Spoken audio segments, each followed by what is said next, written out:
Boa noite a todos. Agradeço a fala do professor Marcos Sorrilha e agradeço mais uma vez a participação de todos vocês aqui. É um tema que muito nos diz, principalmente no contexto político-eleitoral que estamos vivendo, onde nesse grande ruído de informações é bom nos estabelecermos alguns conceitos que academicamente já foram tratados, e para aumentar um pouco a qualidade e também a quantidade de debates sobre política que temos no momento. Apresentando então o palestrante de hoje. O palestrante de hoje possui grande produção na área de história política, de cultura política e com foco em América Latina contemporânea. Doutorou-se na USP, estudando a esquerda na época de Salvador Allende, e é livre docente com o título Pensamentos Políticos e Estratégias Políticas na Democracia da América Latina. Bem, apresento então o professor titular de História do Campus de Franca, o professor doutor Alberto Aggio.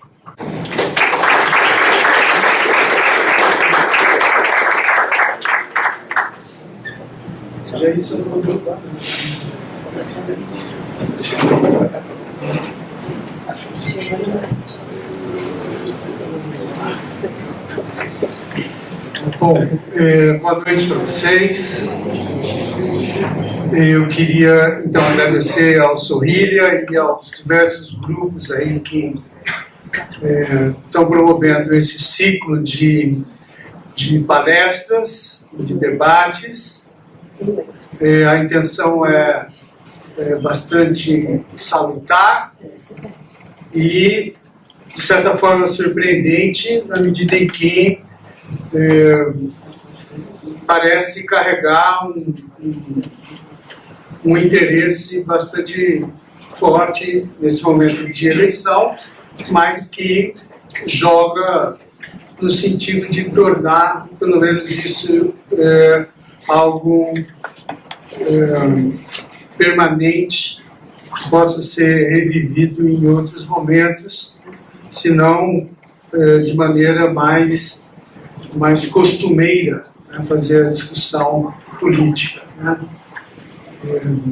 Bom, eu fui de uma geração na universidade, na minha formação, onde a discussão política era absolutamente permanente, tratava-se de metade dos anos 70 para frente, então era um momento muito agudo de luta política, com todas as dimensões e consequências disso até chegarmos, mais ou menos 10 anos depois, ao fim do regime militar, em 84, e a Constituinte em 86, 87, e a promulgação em 88, que completa, então, nesse mês, 30 anos.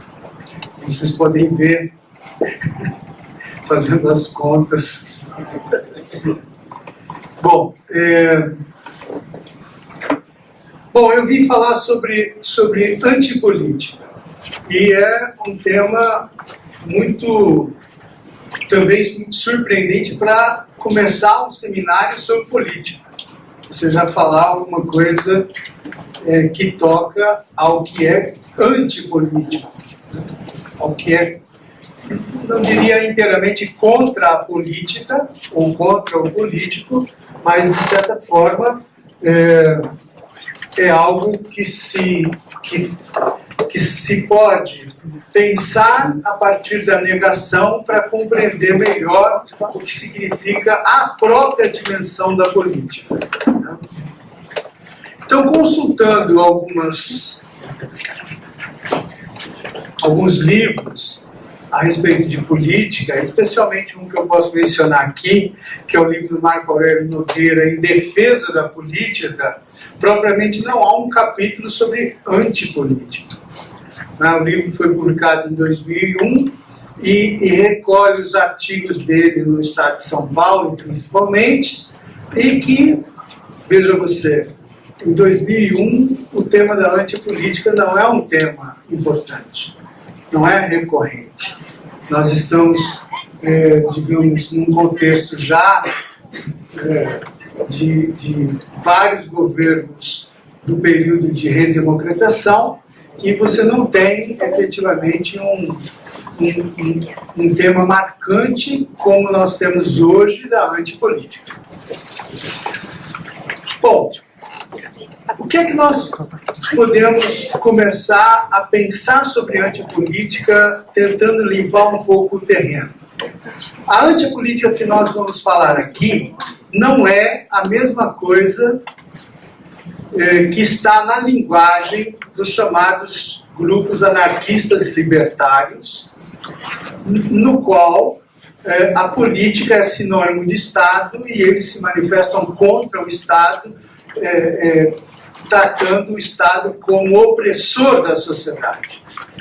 Então, essa cultura política que esteve presente, principalmente no 19, com os anarquistas na Europa e depois na América, etc., não é aquilo que está vivo hoje e que se expressa na antipolítica. Né? Não é a antipolítica de hoje, não visa derrubar o Estado e construir uma sociedade sem Estado. A antipolítica de hoje é outro tipo de manifestação. Também não é aquilo que os marxistas imaginavam, né, que era preciso lutar contra a política entendida como um engano, como uma ilusão, como uma ideologia que não, um campo ideológico que não permitiria que a sociedade se encontrasse consigo mesma através do acionar das suas contradições. Então, os marxistas recolhem isso desde Marx, da ideologia alemã. Há um pensamento complexo aí em Marx sobre a política, um pensamento que, pela sua dialética, põe questões que depois vão ser desenvolvidas por outros, especialmente pelo Gramsci, no sentido de desmontar esse contrassenso da ideia de que a política é uma maneira de esconder a realidade dos próprios homens. Ao contrário, esse marxista particular, que foi o Antônio Gramsci, morreu em 1937, ele consegue não só demonstrar, como ser capaz de utilizar um instrumental no sentido de mostrar que essa política incompleta, imperfeita, da ação permanente, ela faz parte da realidade social e não é um auto-engano. Pode vir a ser, mas não é. Bom, eu queria mencionar aqui também para concluir, perto de onde nós vamos estar. E tentando mostrar que nós estamos num limite muito tênue e que precisa ser levado a sério para se pensar a antipolítica. O ex-chefe nazista Joseph Goebbels vai explicitar num pequeno texto a razão fundamental, né, para o regime totalitário. Então, o argumento dele, sinteticamente, é o seguinte: os partidos políticos são o grande mal da política. Já que eles vivem dos problemas da política, mas não buscam resolvê-los. Então, os partidos atuam para reproduzir os problemas da política e, por isso, eles não são solucionados. É por essa razão que é preciso livrar-se dos políticos, eliminar os políticos. Então, para o Goebbels, para o nazismo,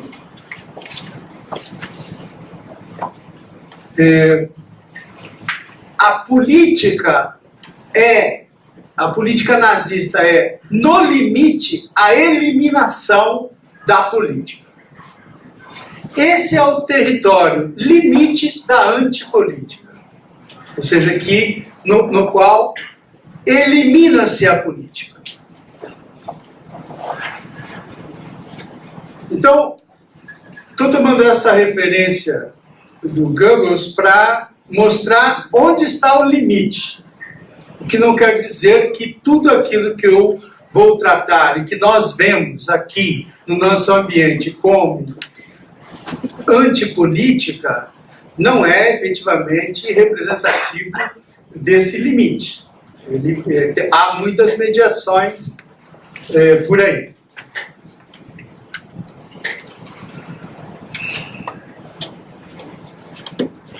Bom, a antipolítica deve ser pensada, então, no interior daquilo que eu poderia chamar de um terreno histórico das democracias que foram construídas no Ocidente e que geraram o que nós chamamos, então, de democracias consolidadas, especialmente depois da Segunda Guerra Mundial.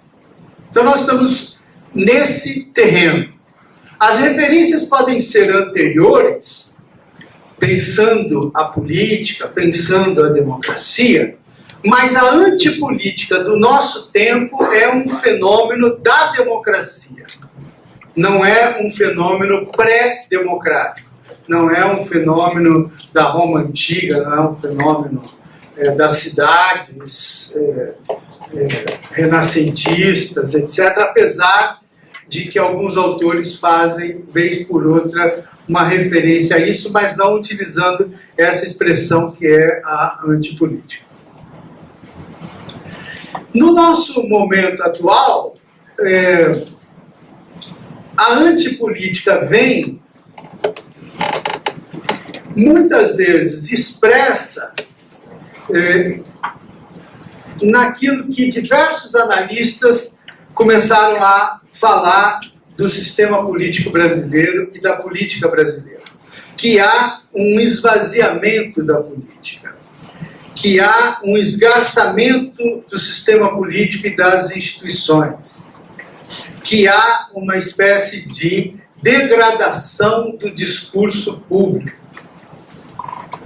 Então, tudo aquilo que conformou a redemocratização brasileira num processo ascendente, enquanto os atores políticos diferentes, plurais, se vincularam a esse processo ascendente, que são os sistemas políticos derivados da Constituição de 88, questão social, cultural, etc., aberturas para que a sociedade construísse a sua democracia, tudo isso tinha uma expectativa ascendente e, por que não dizer, otimista.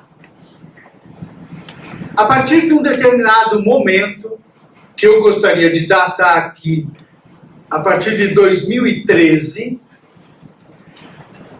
o país começa a vivenciar um conjunto de conflitos políticos que começam a ferir essa expectativa ascendente que existia anteriormente.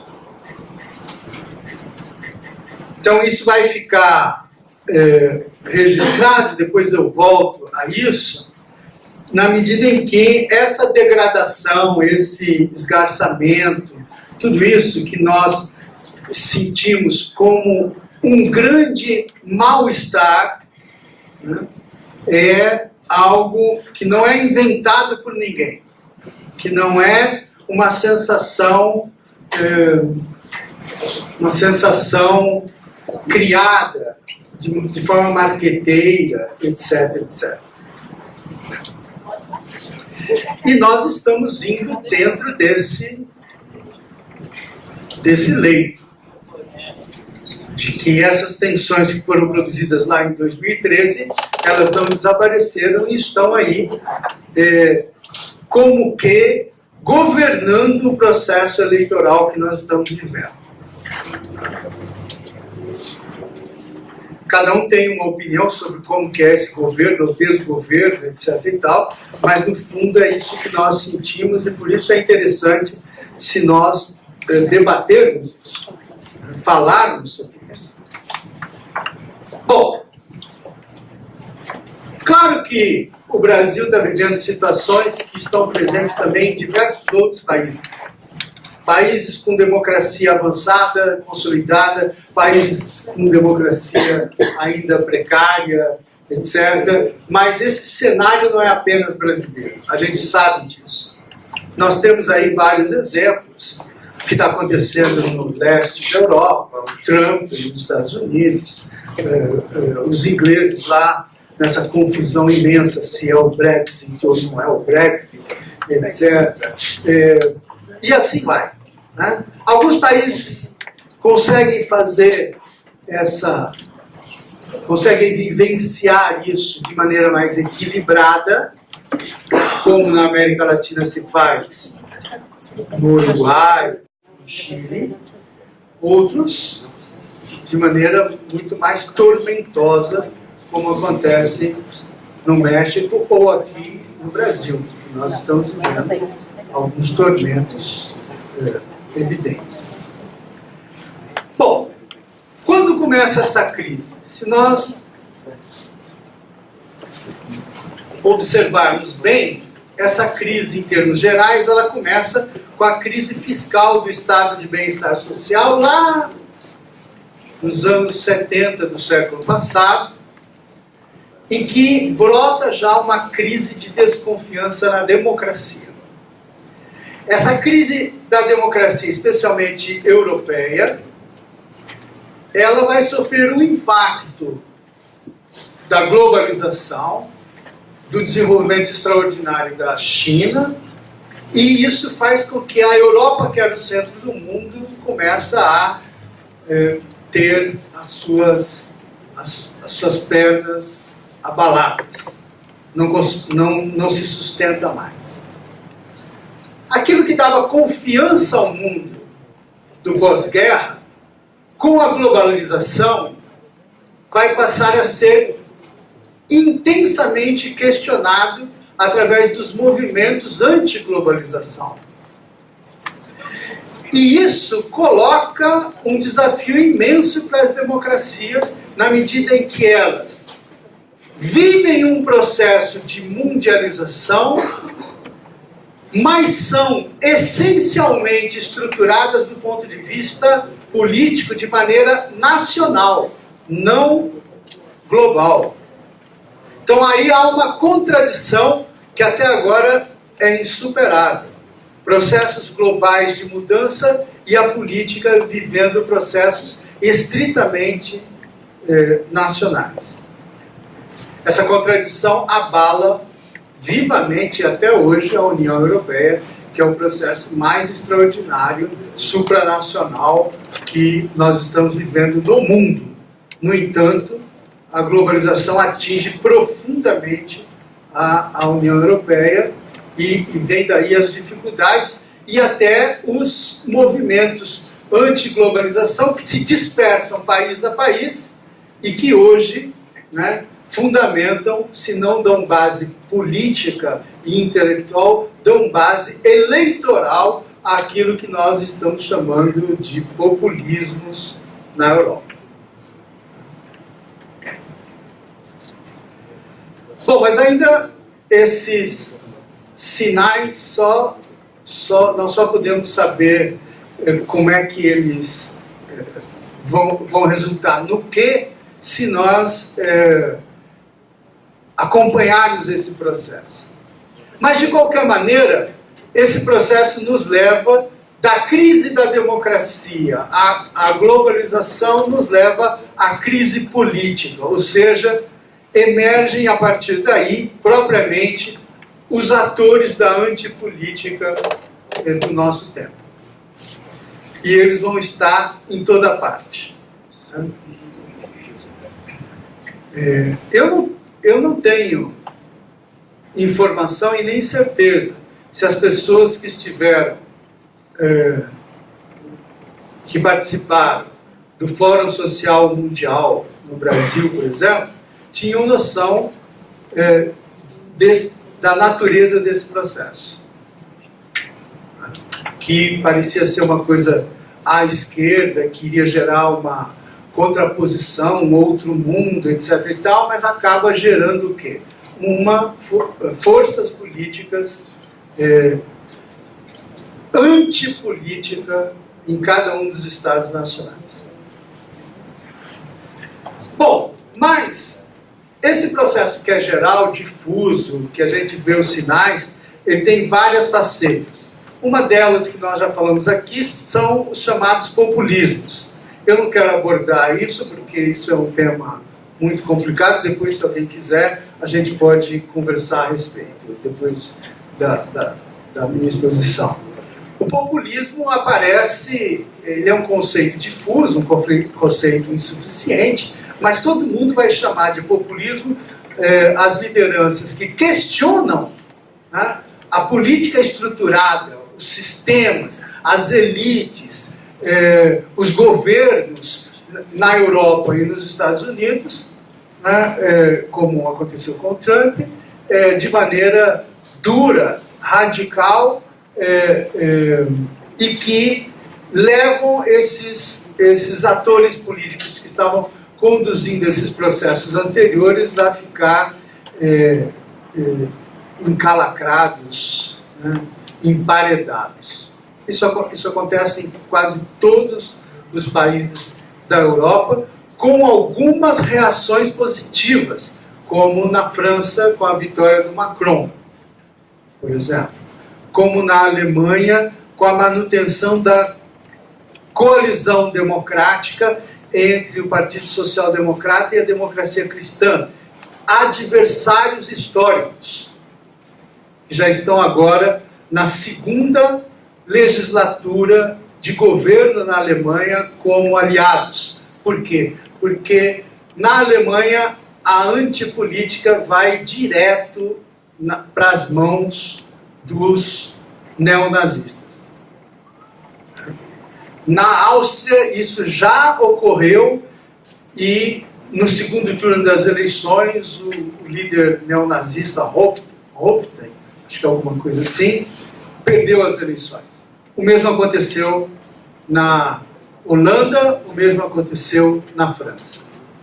Agora, eu começo aqui falando do Goebbels, porque na Europa, né, a antipolítica vai marcha batida para a mão dos nazistas, dos neonazistas.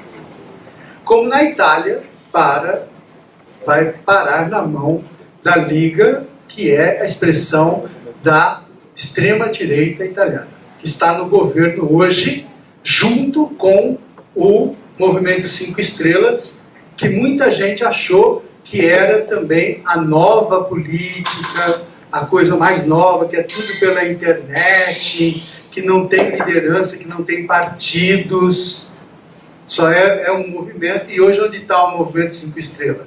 Num governo de aliança com a extrema-direita na Itália.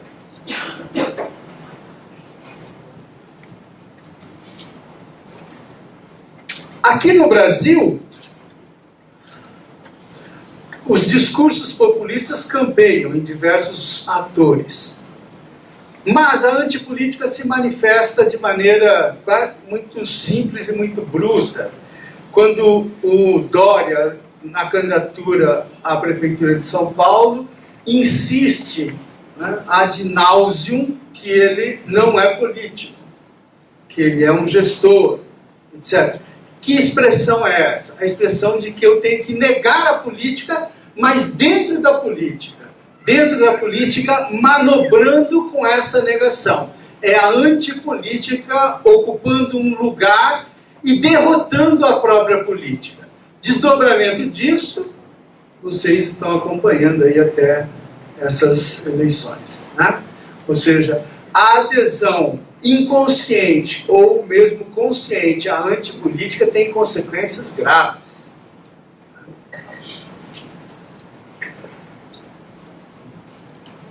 Bolsonaro, por exemplo, não podia não dar esse exemplo. O Bolsonaro diz muitas coisas, mas se nós pegarmos algumas manifestações, vou pegar aqui daquela jornalista que é candidata ao Senado, ela se refere aos políticos brasileiros como cambada. Nós temos que tirar essa cambada daí. É uma manifestação absolutamente clara de antipolítica, quando ela é candidata ao Senado. Quer dizer, então a antipolítica não é um movimento que está fora do Estado, ela está dentro do sistema político e atua ali dentro. Mais ou menos na mesma linha, o Partido Novo também não fica para trás com discursos de antipolítica. Né? O Partido Novo trabalha com a ideia de que não é possível reformar sem tirar os políticos que estão lá e substituir por outros. Então é uma espécie de ação saneadora que é muito, muito comum na nossa história. É similar ao Bolsonaro, que quer sanear também. É essa lógica de que o único critério que existe para a boa política, para, enfim, a política é você fazer um saneamento e começar do zero. Ou seja, sem acordo com a política que construiu a democratização do Brasil. Sem acordo.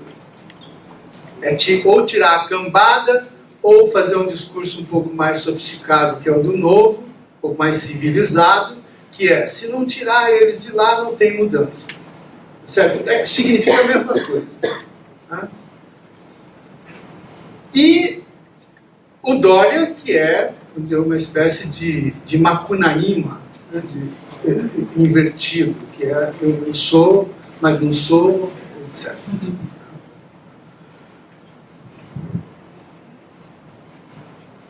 Bom, tudo isso dentro da democracia, porque a democracia, se nós formos olhar isso, para dar um salto olímpico aqui, se nós formos olhar isso dentro da democracia, é muito interessante, porque nós não sabemos o que é a democracia. Nós não lidamos com o referencial filosófico, civilizacional da democracia. Nós entendemos a democracia e tratamos muito mal a democracia. Nós não entendemos, nós maltratamos.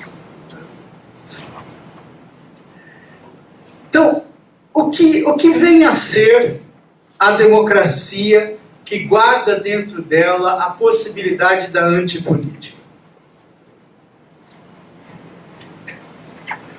A democracia introduz, né? Eu não vou falar aqui das revoluções do século, final do 18, 19, a Revolução Francesa, as guerras, Napoleão, a era das revoluções, né? Aí tudo isso se estabiliza, os regimes liberais e as constituições, tá? A partir daí você tem uma promessa. O grande autor que estudou isso, que eu recomendo a leitura, né, clássica, o grupo aí pode até fazer um estudo específico só sobre a democracia na América, do Alexis de Tocqueville, que é o grande autor do século XIX que estuda a democracia. Um liberal que todos devem ler. Liberal até mais aristocrático do que outros liberais. A democracia é uma promessa, é a promessa de que qualquer ser humano, em pleno e absoluto controle sobre a sua existência, pode conduzi-la como e onde melhor lhe aprouver. A democracia é o terreno, então, da autonomia dos seres humanos. Não há domínio religioso, não há um domínio econômico opressivo. Aí o Marx é o grande analista e capaz de explicar qual é a diferença de uma coisa à outra. É por isso que a democracia é o regime da liberdade, porque ela vai possibilitar a autonomia plena.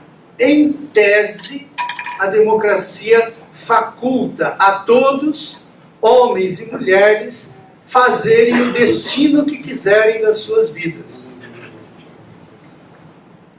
Isso não é dado nem feito pelo capitalismo, não é dado nem feito pelas empresas, não é dado nem feito pelo Estado.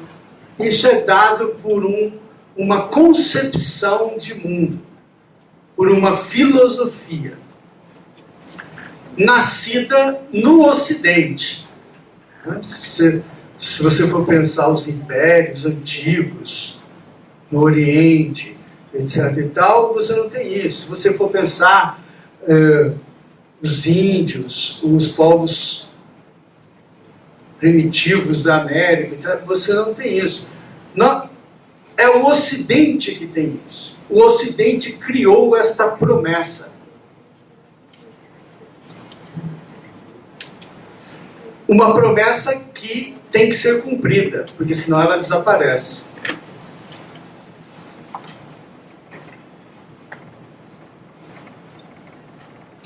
Essa promessa, então, para ser cumprida, necessita que os homens se organizem. Por quê?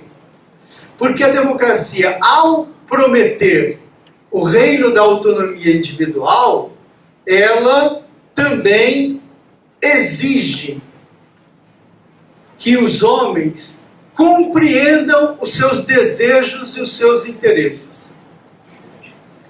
Então, a democracia estimula esse entendimento. A democracia quer garantir a todo ser humano tudo o que se deseja. Teoricamente, sem limite nenhum. Teoricamente. Contudo, funciona unicamente se os desejos e interesses estiverem dentro de certos limites. Ou seja, a democracia é e não pode deixar de ser uma estrutura de poder.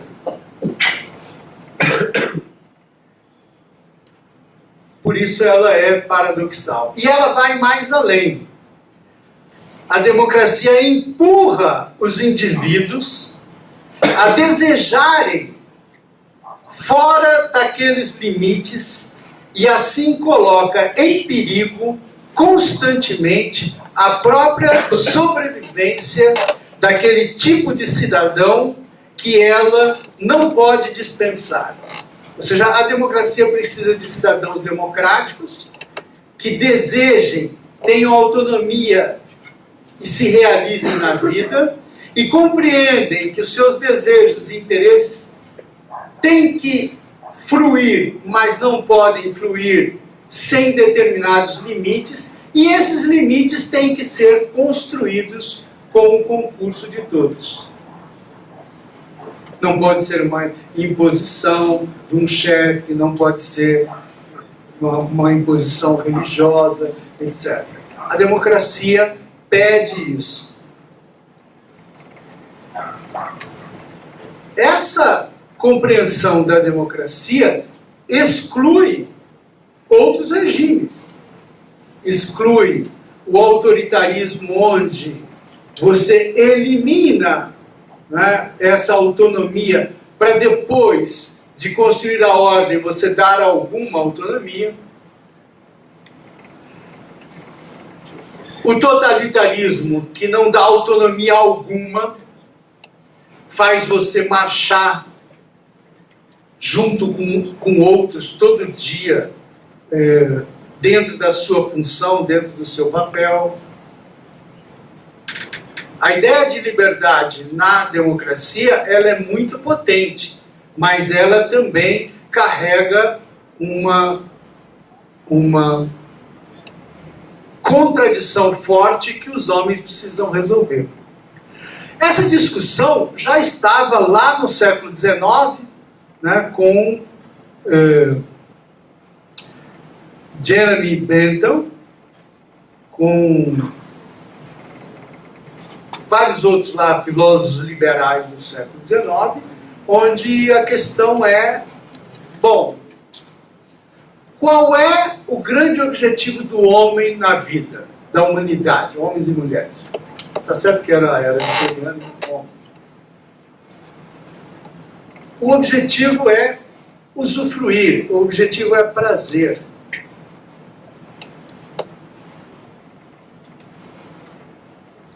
O problema é que o prazer pode levar à opressão do outro. Pode levar, inclusive, à morte do outro. Então, a discussão no século XIX é qual é a legitimidade, qual é o limite legítimo do prazer. Essa é uma discussão que está em quem questionou o nazismo também.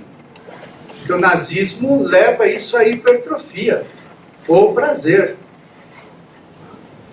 Como realizar isso? Então, essa relação entre desejos e interesses constitui um fundamento da democracia que demanda a construção de uma cultura democrática que consiga compreender os limites e a necessidade permanente de realização desses objetivos. A compreensão disso vai levar, idealmente, àquilo que o Tocqueville chamou de o cidadão democrático. Esse cidadão é um democrata, ele compreende o que é participar da sua comunidade, entender os interesses seus dentro dessa comunidade e entender o que a comunidade pede dele para que tudo isso se reproduza. Esse é o cidadão democrático tocqueviliano.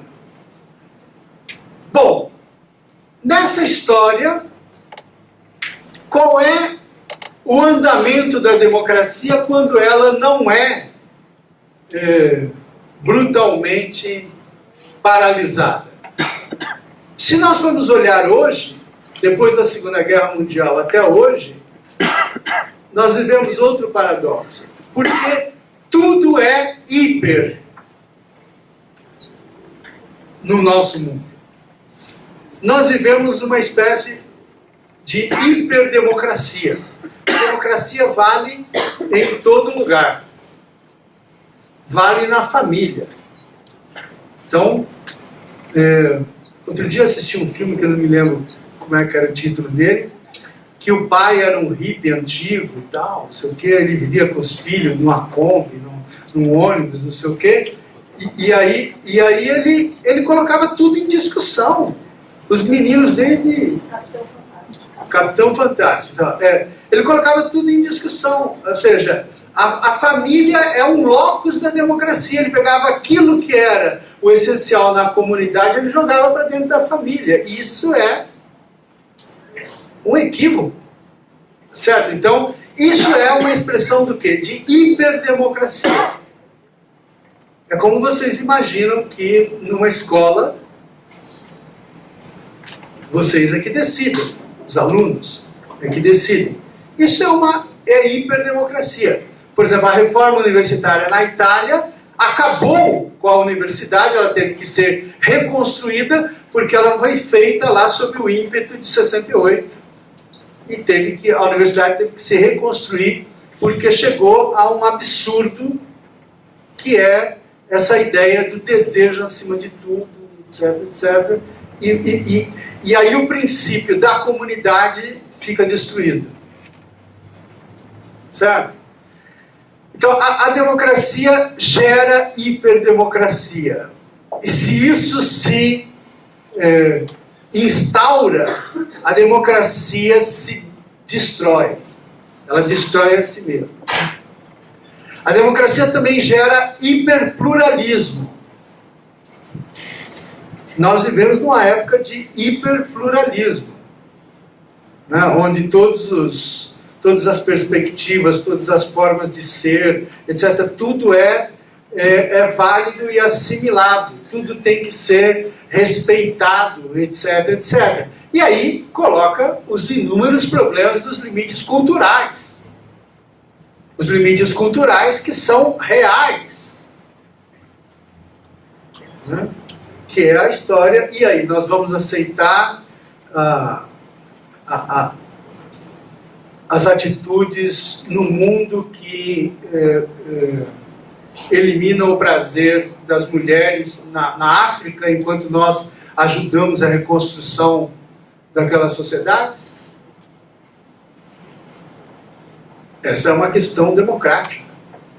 Que se eu trabalho com a ideia dogmática do hiperpluralismo, essa discussão não está posta.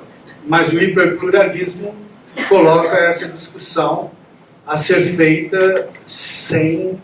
E agora com os imigrantes na Europa? Vai usar véu, não vai usar véu? Qual é a cultura? Então, o hiperpluralismo também é um problema para a própria democracia.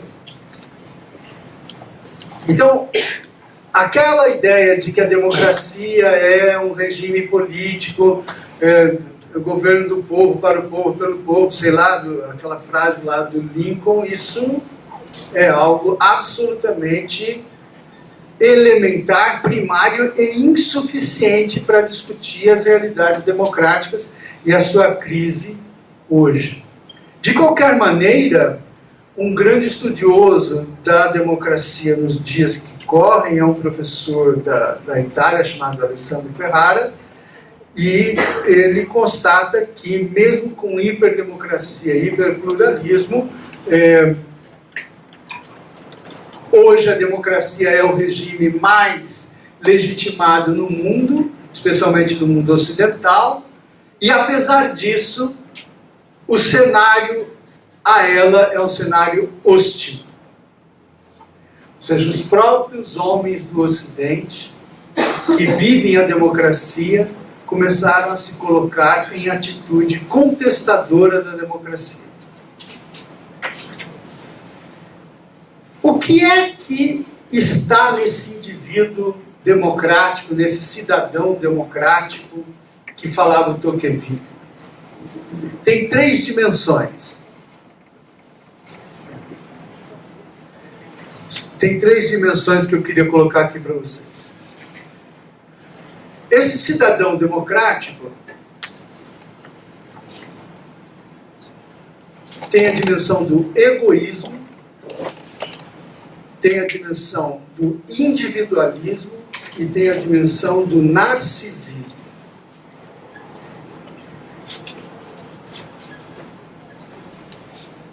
Fazendo um retrato e um raio-x desse indivíduo democrático. Esse indivíduo democrático é, como o de outras culturas, um egoísta. Um egoísta como aquele que se volta para si mesmo, só olha para si mesmo, de maneira instintiva. Então, o egoísmo em si não tem nada de mal.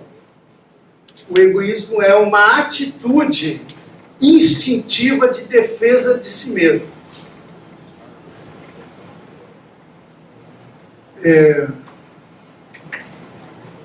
Nós não estamos acostumados a pensar nisso. A gente tem uma visão cristã do egoísmo, que o egoísmo é mal, porque a cultura cristã nos leva a pensar de maneira altruísta, no outro, etc. Então, nós até odiamos um pouco o neologismo egoísmo. Mas o egoísmo é uma reação instintiva. Enquanto que o individualismo já não. O individualismo é fruto da vida democrática, é um sentimento, de certa maneira, assimilável pela cultura ocidental, de maneira ponderada e tranquila.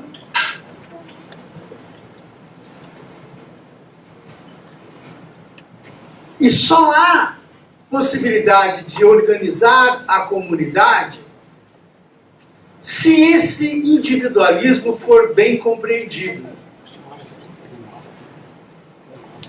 Então, o individualismo compreendido como uma guerra de todos contra todos não organiza a sociedade.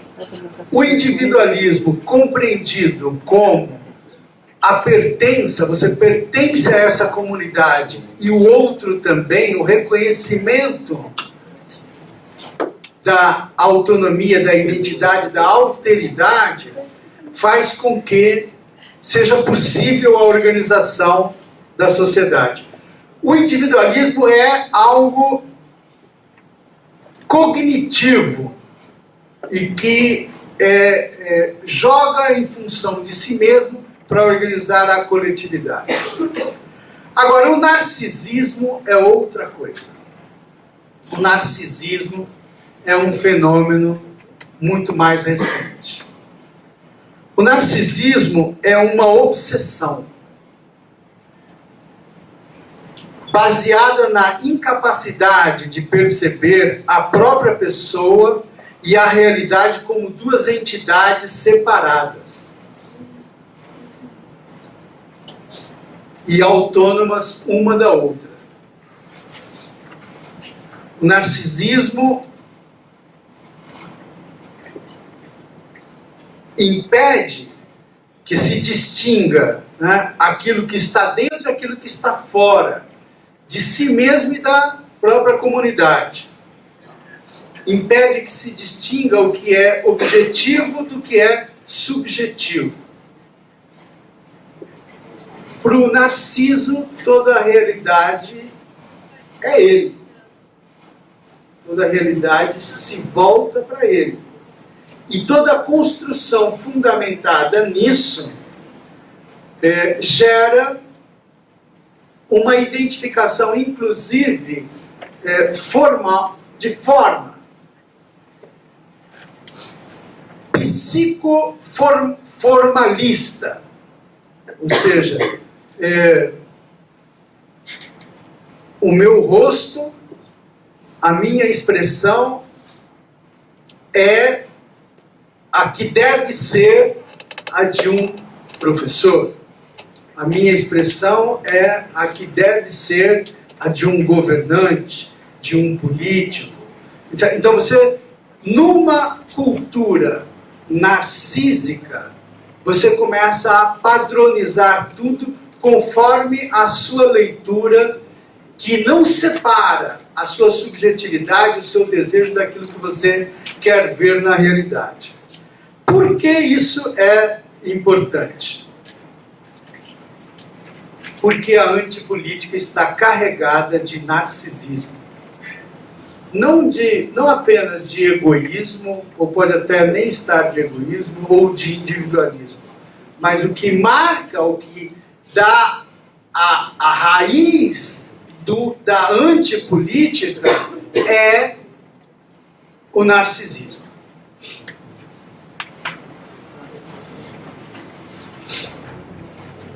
Não à toa aqui eu pude mencionar o Dória. Certo?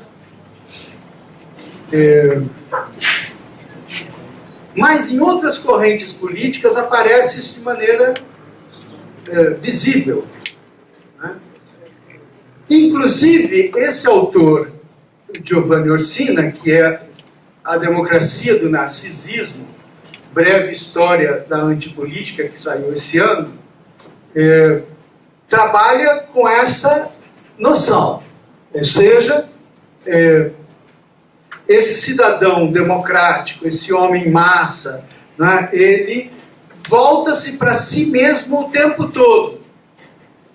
E a partir do momento em que todas as referências de identidade começam a fraquejar, como eram antes os sindicatos, os partidos, etc. e tal, a política fica muito mais difícil de ser realizada com um indivíduo marcado pela cultura narcisista, que é o momento em que nós estamos vivendo. Os homens sempre foram egoístas desde a construção do Estado até agora. o individualismo prosperou e quanto mais o modo de vida americano se instaurou no mundo, mais individualista as pessoas passaram a ser.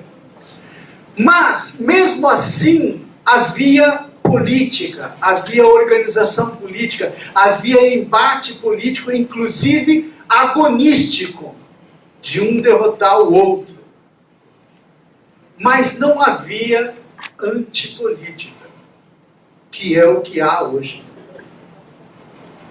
E a valorização de que aqueles que propõem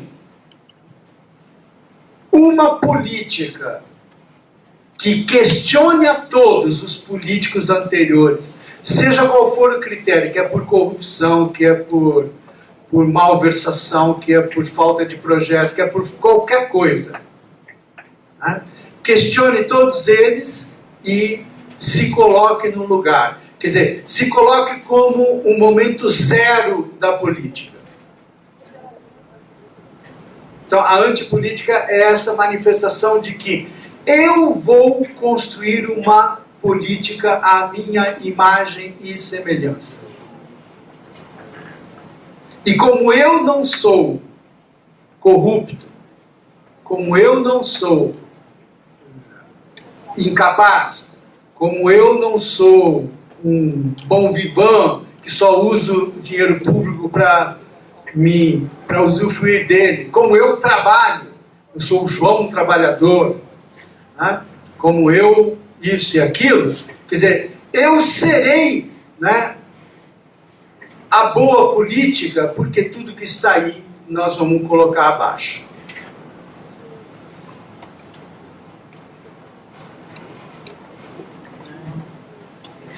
Pasme vocês, quer dizer, como é que começa tudo isso? Começa com uma sociedade que passa a ver os seus indivíduos como submetidos a toda a burocratização, a todo o velho mundo, a uma cultura que não pensa mais no futuro, a uma cultura autoritária que precisa ser removida,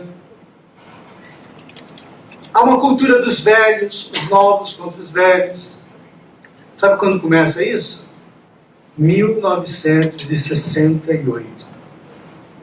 O mundo narcísico contemporâneo nasceu em 68. Nasceu daquela geração que disse tudo que está aí abaixo é proibido. Proibir tudo que está aí abaixo, nosso sonho é outro mundo. Daí a ideia do outro mundo.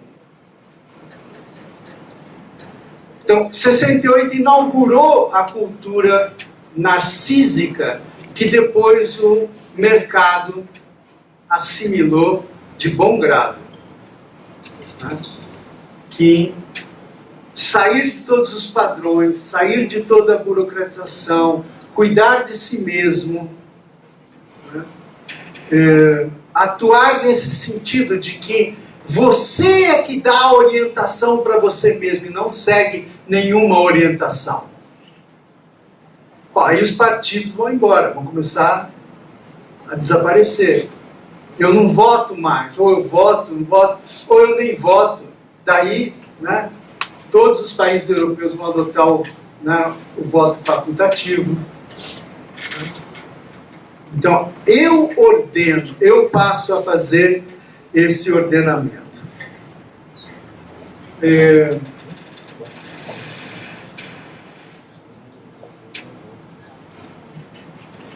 Bom, um autor francês, que é o Lipovetsky, que escreve esse livro, Cultura Mundo, ele tem outros livros muito interessantes. Eu estou aqui citando alguns autores que trabalham essa coisa do narcisismo, como Christopher Lasch também, a cultura do narcisismo. Quer dizer, são todos os autores que foram pesquisar esse tipo de coisa. Ou seja, quando é que, no contexto da modernização, apareceu essa ideia de que esse indivíduo democrático, esse homem massa, ele iria, a partir dessa visão, instituir um determinado comportamento fechado em si mesmo, que não escuta como antes se escutava.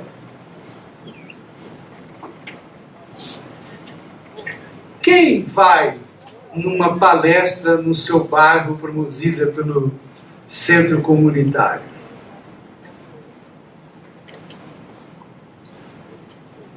Nenhum de vocês. Nem eu.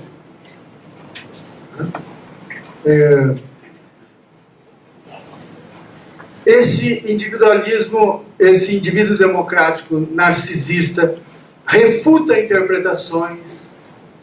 O limite disso são as fake news agora. Não há interpretação.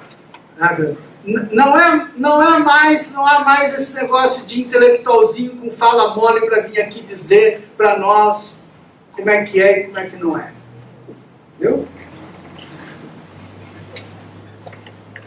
De uma maneira torta, com a ideia de que a história quem faz, a política quem faz, são os trabalhadores que fazem a sua própria história. Tinha muito de anti-intelectual na origem do PT, né?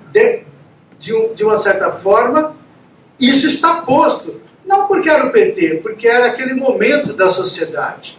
Um momento em que é só o interesse que pesa. Os construtores da democracia brasileira, vídeo que aconteceu com Ulisses Guimarães na eleição de 89. Os construtores da democracia, os grandes personagens construtores, foram aniquilados em 89. Certo? Por quê? Porque vem essa coisa do predomínio do interesse do indivíduo que diz assim, eu que decido agora. Eu não preciso de ninguém que faça a tal opinião pública. Eu me faço. E hoje o Bolsonaro, o Trump, todos eles falam nesses termos. As avaliações da realidade são questionadas, todas aquelas que vêm de fora dele são questionadas. Confia apenas na sua própria avaliação. Então a relação com o mundo inteiramente determinada pelo filtro de uma perspectiva subjetiva. E o mais importante, uma perspectiva não educada nem amadurecida no confronto de ideias.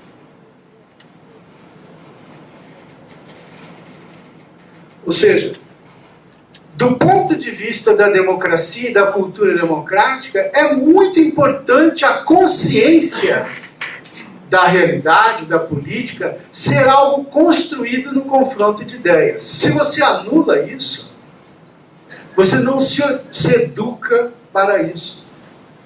E tudo leva a que não se faça mais esse tipo de coisa. Né? A gente lê tudo pela internet. O ensino passou a ser, em grande medida, em termos de massa, passou a ser online. Então, qual é a interlocução? Onde é que está a interlocução? Há o reino absoluto da informação para que cada um tire a sua conclusão. Não há discussão interpretativa. Se você for ver todos os programas de televisão que dizem que discutem política, não discutem. Eles, na verdade, constroem um terreno para montar informações no sentido de que o telespectador é que resolva o caminho que ele quiser. Você não tem um espetáculo, uma atividade onde há intérpretes diferentes de uma mesma realidade. Então esse é um mundo tendencialmente narcísico e um mundo que faz com que cada cidadão, cada indivíduo democrático se torne uma mônada, se torne um átomo fechado em si mesmo, sem capacidade de construção, de participação, de pertencimento a um mundo político. Daí a crise da democracia não ser só crise da democracia, ela passa a ser crise da política. A sociedade já não quer saber mais de política. Não é por conta da corrupção, é por conta de todo esse processo cultural que está ocorrendo e que vai aparecer dentro dessa coisa mais expressiva de que é a corrupção. Então a corrupção afasta as pessoas. Não, se você eliminar também a corrupção, nós estamos num mundo marcado pelo narcisismo.